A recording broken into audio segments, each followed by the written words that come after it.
My next guest is, he's kind of a big deal. He is the former general counsel to the Office of Management and Budget during President Trump's first administration. And now he's the incoming general counsel of the Office of Management and Budget in Trump's next administration. Mark Paoletta is with us now. Mark, good to have you back with us, sir. Hey, Vince, thanks for having me on. And I should point out that you're also the senior fellow at the Center for Renewing America and the co-editor of the book, Created Equal, Clarence Thomas in his own words. Mark does it all. Mark, today I want to talk to you, as I often do, about how ridiculous these Democrats are being as they try and undermine the United States Supreme Court. So throughout the last few years, you and I would have conversations of what these Democrats were up to. And as I understood it, the Senate Democrats had been conducting some sort of investigation for over 2 years into the United States Supreme Court to prove that there were all sorts of ethics lapses or something. And they really had it out for Justices Clarence Thomas and Sam Alito. So after all of that time, what were their findings? What did they produce? It was so bad, Vince. They issued a report on December 23rd, on a Saturday morning, when I think Congress left town that Friday night.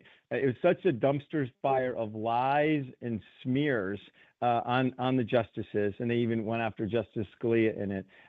But it was completely wrong. They said that the justices violated ethics rules for taking vacations with their friends, and then that they didn't recuse from cases because they have wives who are active, who have opinions and expressed opinions, and they were supposed to recuse from cases, the January 6th cases, right? And there's nothing worse. Flies. And there's nothing worse than a wife with her own opinions, those Democrats said. That's so crazy.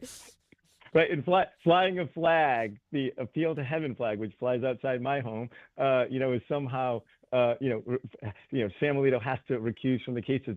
It's this pure gaslighting, and it's all to undermine the Supreme Court, right? This kind of started, as we talked about, back when Schumer, right, literally physically threatened with physical violence, Kavanaugh and Gorsuch, if they didn't vote the right way on a case. And why is that? Because the court was moving right. It was no longer this left-wing, reliable vote to do abortion on demand and a race-based affirmative action and all these crazy things. And they wanted to undermine their integrity, right?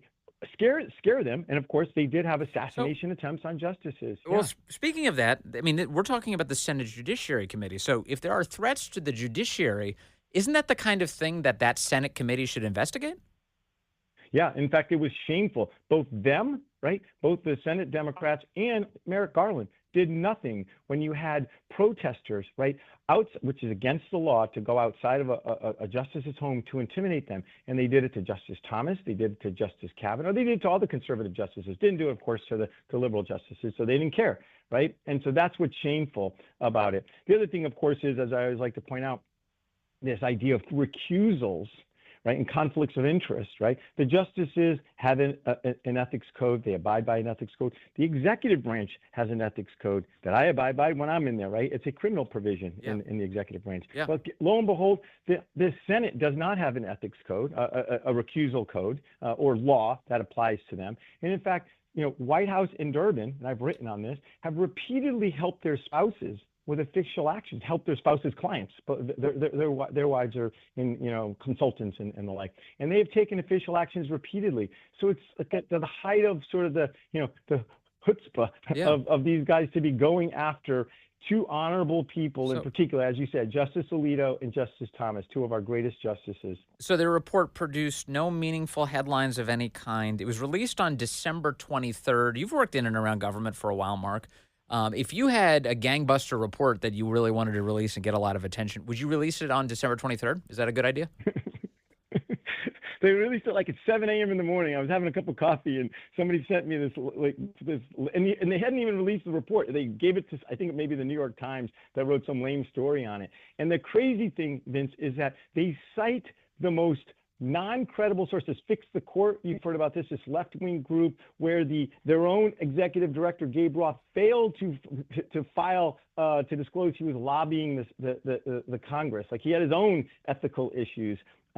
Inventing this is a gift that Justice Thomas allegedly got. He stayed at his friend's summer home, visiting his friends, like while they're there, spending 4 or 5 days with them, and they counted that as a $288,000 gift, right? When, right? So obviously ridiculous, staying at a friend's home, at their summer home with their friends there. And at the same time, right, literally during this Christmas vacation, when that report came out, Joe Biden is down in St. Croix, taking over Donor's house for the 8th time since 2014, right? Staying over Thanksgiving at David Rubenstein's house, $35 million mansion, never reporting them. And those folks aren't there. They just take over the home as a private vacation villa. And so that's the attacks on the court. The great thing is, I think the American people are so sick of it and they don't believe them. And we saw this with President Trump, right? Like the attacks by the left and the media backfired on them, right? And so like everything on Donald Trump, they absolutely discounted. That's why he was elected in the landslide. The Supreme Court, the day that report was issued, they are at their highest approval rating in more than 2 years. Okay, and it's 3 or 4 times higher than the Congress. Congress's approval rating is at 17% and 75% disapproval, right? Yeah. So these attacks on the court, their approval rating has gone up in the past 2 years, right? Because I think they realize they're going after the court. They're trying to muscle them. They're trying to control them. Yeah. The wonderful thing, of course, is that the court didn't break, right, over these past few years. And I think a lot of that is Justice Thomas and the example he has set over 33 years. Yep. But, when you think of Dobbs, when you think of Harvard, the Harvard case on affirmative action, the unbelievably great presidential immunity case decision by Chief Justice Roberts, right? Loper Bright ripping down the administrative state. Yes. I mean, all great opinions when they've been under fire, right? And so it's a dumpster fire of a report. I refer your listeners. I wrote a long piece on it. I've written a bunch on it. My website is markpaoletta.com, where I have all my op-eds. Yeah. Pure lies. They survived this attack. It's been 2 years in particular that they've been using like investigatory. The other thing that was a stunning rebuke, Vince, is that the Judicial Conference, which is made up of 27 judges, R's and D's, chief judges of the different circuits around the country, they're the ones who are responsible for administrating the ethics laws for the judiciary. And Senator Whitehouse has been bullying them for the past 2 years to go after Justice Thomas, to change their rules, to do all these things. And actually on January 2nd, they came out with a letter going back to Whitehouse saying, we're not doing anything on this. Justice Thomas followed the rules. Yes. And this is closed. So a stunning rebuke to Whitehouse all across the board. And we've talked about this a bunch, but the reason they hate Clarence Thomas in particular because he prevents them from racializing the decisions of the court.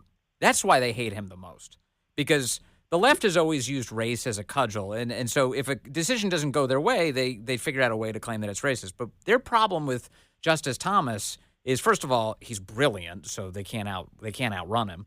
The other is he's a black man, and he keeps on coming down on the side of decency, the Constitution, of law.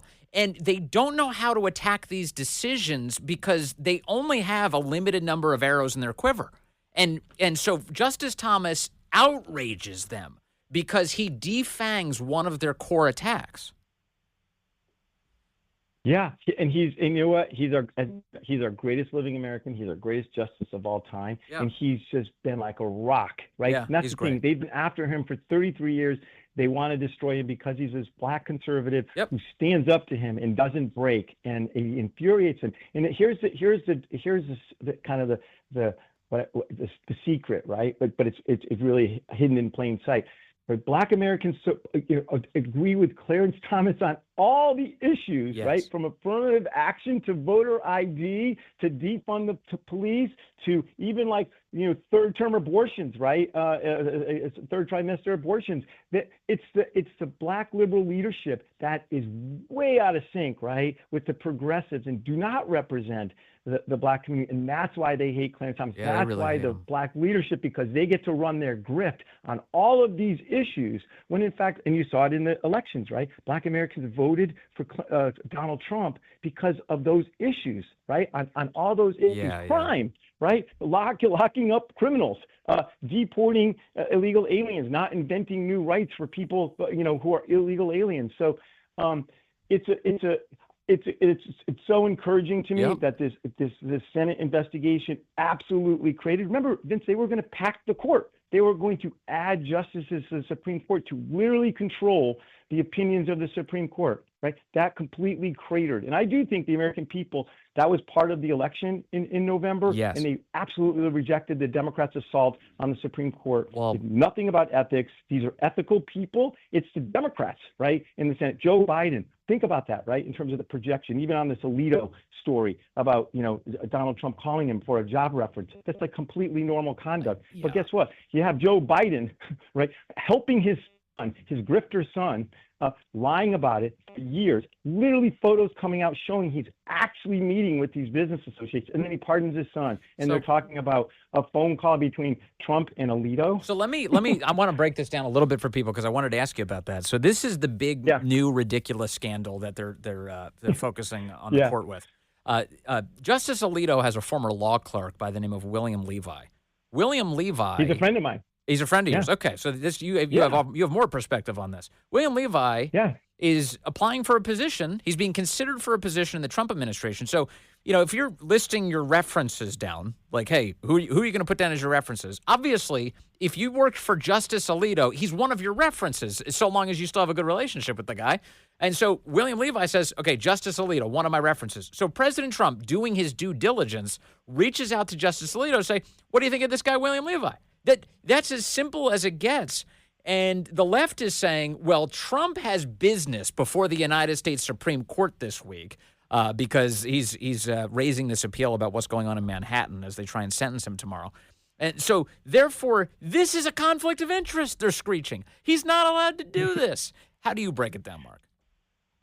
They're just insane. They invent these. There's two things. They invent these scandals, right? This is perfectly normal, reasonable conduct. It's a job reference, as you said. And Will is a fantastic lawyer, a fantastic person. I hope he comes into the administration. I'd love to work with him. As I think he's going to be a general counsel of an agency if it all goes through. Okay. But yeah, this public officials can have conversations, right? And they're honorable people, so they're going to talk. They may see each other at lunch. In fact, at the inauguration, right after the inauguration, there will be a lunch. Justices will be there. The president will be there. Members of Congress will be there, right? They all have business before, whatever you want to call it, right? But they're not going to do it. It's a normal thing. You go out to lunch with friends. You go out to lunch. But this is how they try to create a scandal, create some kind of issue when there's nothing there at all. And now I'm encouraged because of how the American people saw this and sort of voted on November 5th. Yeah. All of this stuff. And it shows you the media, right? The media hates the court. The media, right, wants to intimidate these justices. Yes. And, and it's not fun to be accused of it. I think, Justice Thomas is the strongest and greatest. This stuff kind of rolls off him. But, going after all the justices, I think Justice Alito remember when they went after him, he wrote a couple op-eds in the Wall Street Journal, which further infuriated the left that he was standing up. And just like this, he said, I did talk to President Trump. It was a job reference. So it's an absolutely normal. I'm glad President Trump called to get a job reference. Clerking for a Supreme Court justice is the greatest thing a lawyer can do. Yes. And for Justice Alito in particular. So finding out from Justice Alito what he thinks of this, his former clerk, it makes common sense. And the left, of course, and they made all these excuses for Bill Clinton meeting with Loretta Lynch as his wife was being investigated. The whole thing. It's just like, oh, shut up. You're just making it up. Hey, thank you. Mark Paoletta, first of all, congratulations on going back into the Trump administration. You're a great American, so that means we're in good hands. And thank you for your time today. Good to talk to you, sir.